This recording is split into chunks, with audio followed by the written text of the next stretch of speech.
In January 897, a dead man was dressed in papal robes, propped upright in a chair, and put on trial for crimes against the Catholic Church. The dead man had been dead for 9 months. The court was a real court. The charges were real charges. A lawyer was appointed to speak on the corpse's behalf, though the lawyer apparently said very little. Possibly because defending a decomposing body in front of a screaming pope presented certain professional difficulties. The trial lasted the better part of a day. Witnesses were called. Evidence was presented. The verdict was delivered. The corpse was found guilty. Then things got worse. The dead man's name was Pope Formosus. He had served as pope from 891 to 896 by the standards of 9th century papal politics, which were extraordinary even by the standards of an era not known for restraint. Formosus had managed to accumulate a remarkable number of enemies. The 9th century Catholic Church was not the institution it would later become. It was a deeply political organization embedded in the most chaotic political landscape in European history. The period following the collapse of the Carolingian Empire, when the descendants of Charlemagne were fighting each other across what would eventually become France, Germany, and Italy, and when the Bishop of Rome, the Pope, was frequently the most powerful political figure in the Italian peninsula and was therefore also frequently a target. Formosus had spent decades navigating this world. He had been a cardinal, then briefly exiled, then restored to favor, then elected pope at an advanced age. During his papacy, he made decisions that were canonically controversial.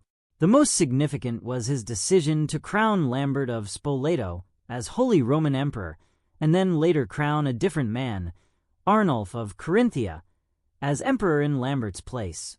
When Lambert of Spoleto's faction regained power after Formosus died in April 896, there was a significant problem.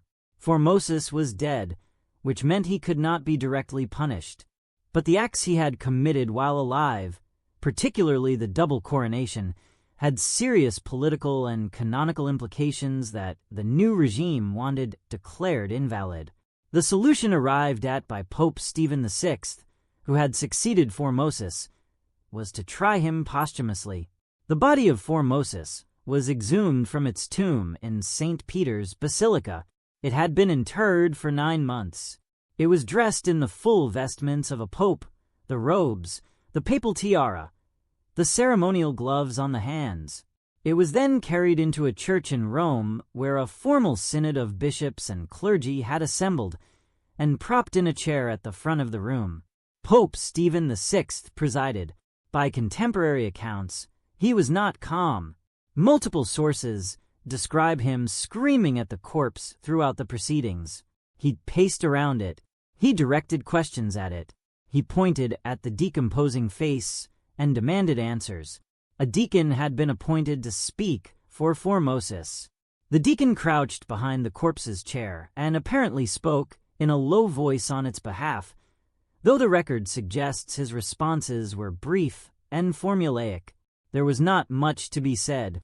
The trial was not designed to reach any conclusion other than the one Pope Stephen had already decided. Formosus was found guilty on multiple counts.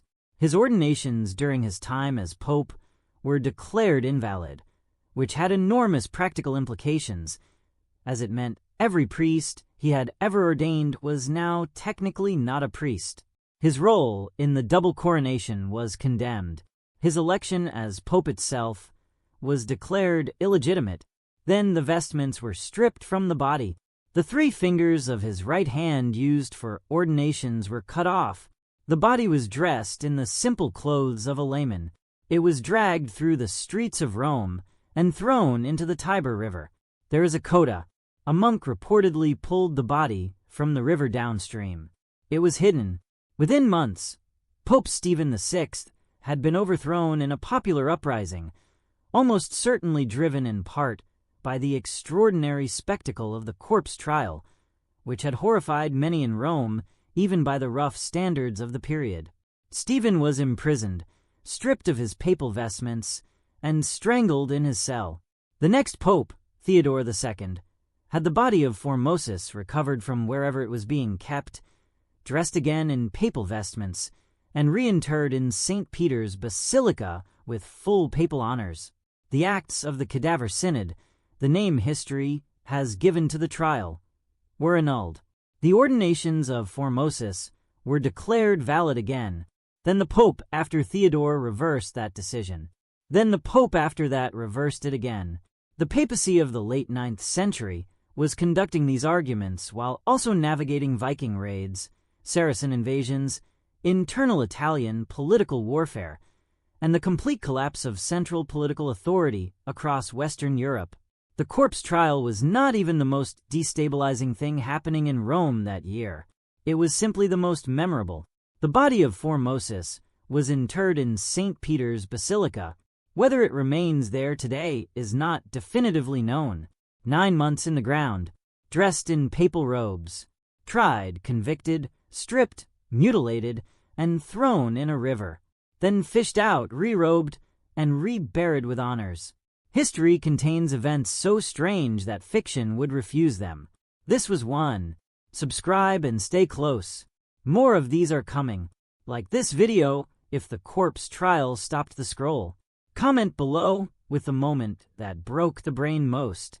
Next time, the Japanese soldier who kept fighting World War II alone in the Philippine jungle for 29 years after the war ended because nobody told him it was over. His name was Hiro Onoda, and the story of how it finally ended is even stranger than the story of how it continued.